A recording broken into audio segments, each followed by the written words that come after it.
Note च मार।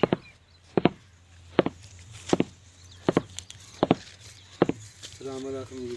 वालेकुम सलाम।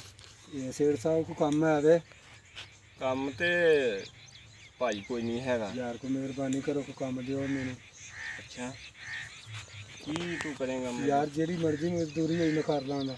मसलन ਇਹ ਇੱਟਾਂ ਨੇ ਇਹਨਾਂ ਨੂੰ ਉੱਥੇ ਪਹੁੰਚਾਉਣਾ ਹੈ ठीक है पहुंच जान दियां ਪਹੁੰਚ ਜਾਣੀਆਂ ਤੇ ਕਿੰਨੀ ਮਜ਼ਦੂਰੀ ਤੁਸੀਂ ਲਓਗੇ ਜੀ ਇਹਦੀ ਮਜ਼ਦੂਰੀ ਮੈਂ 1000 ਰੁਪਇਆ ਲਾਂਗਾ। ਨਹੀਂ 1000 ਬਹੁਤੀ ਹੈ 600 ਰੁਪਇਆ ਮੈਂ ਦੇ ਦਿਆਂਗਾ ਤੁਹਾਨੂੰ ਮਜ਼ਦੂਰੀ ठीक हो गया ਵੇਖ ਲਓ ਜੇ ਤੇ ਬਾਰੇ ਕਰੋ ਤੇ ਕਰਨਾ ਹੈ ਕੰਮ ਮੁਕਾਉਣਾ ਹੈ ਸ਼ਾਮ ਤੱਕ ठीक हो गया जी। ਇਹ ਕੰਮ ਜੇ ਕੰਮ ਮੁੱਕਣਾ ਚਾਹੀਦਾ ਵਾ ठीक हो गया जी मुक जाएगा। ਸਹੀ ਤਰੀਕੇ ਨਾਲ ਜਿਹੜਾ ਮਜ਼ਦੂਰੀ ਕਰਨੀ ठीक है जी।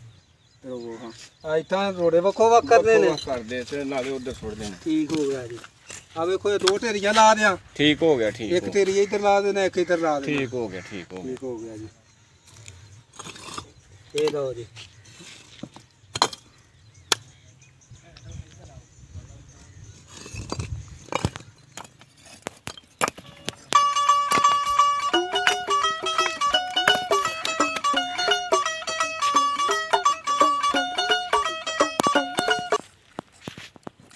मालक भी यार इतने कोई नहीं चलिए चल के ना तो छावे बहने आ गर्मी बड़ी है तो यार हमें मर चले आप वेखी जिथी जापे दी दिहाड़ी तो शामी ले ली लैनी है तो की करना यार धुप्प है बड़ी गर्मी आराम करने आ झट फिर आपे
चलिए यार दिहाड़ी का टाइम हो गया चलिए चल के दिहाड़ी लईए हुण मैं भी अज दिहाड़ी बड़ी लगी है सारी दिहाड़ी वेलियां दिहाड़ी लग गई है बड़ी मौज लगी रही आराम नाल सौ के दिहाड़ी ले ली है हुण लैने चल के दिहाड़ी के बच्चों च चले चल के अपना आटा दाना लियावांगे।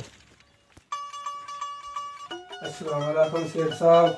ਵਾਲੇਕੁਮ ਸਲਾਮ जनाब वो तुहाडी जिहड़ी मजदूरी तुसीं सवेरे मैनूं काम लाया सी वो दिहाड़ी ला छड्डी वो काम तुहाडा मुका छड्डिया ते मेरी मजदूरी दिओ। ਅੱਛਾ हाँ जी वो देख लो अपना काम जो पसंद कर लो तो मैं सारा मुका छड्डिया लेबर रिश्ती ना कर छड्डिया ते जिहड़ी मेरी मजदूरी आवे दिओ मैनूं। ਸਾਰੀ ਦਿਹਾੜੀ ਕੰਮ ਕੀਤਾ ਨਾ हाँ जी सारी दिहाड़ी काम कीता। ਅੱਛਾ हाँ जी ਇਹਨੂੰ ਮਜ਼ਦੂਰੀ ਤੇ ਐਡਵਾਂਸ ਤੁਹਾਨੂੰ ਮੈਂ ਨਾਲ ਦੇਣਾ ਤੇ ਕੱਲ ਫੇਰ ਤੂੰ ਆਣ ਕੇ ਨਾ ਤੇ ਮਜ਼ਦੂਰੀ ਆਪਣਾ ਫੇਰ ਦਿਹਾੜੀ ਲਾਣੀ ਹੈ ਤਾਂ ਸਹੀ ਤਰੀਕੇ ਨਾਲ ਕਰਨਾ ਹੈ ਲੋ ठीक है जी ਤੇ ਇਹ ਦਿਹਾੜੀਆਂ ਵੀ ਗਾਂ ਪੂਰੀ ਕਰਨੀ ठीक हो गया जी। ਠੀਕ ਹੋ ਗਿਆ ਠੀਕ मेहरबानी मेहरबानी जनाब।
ਕੰਮ ਬੜਾ ਖਰਾਬ ਹੋ ਗਿਆ।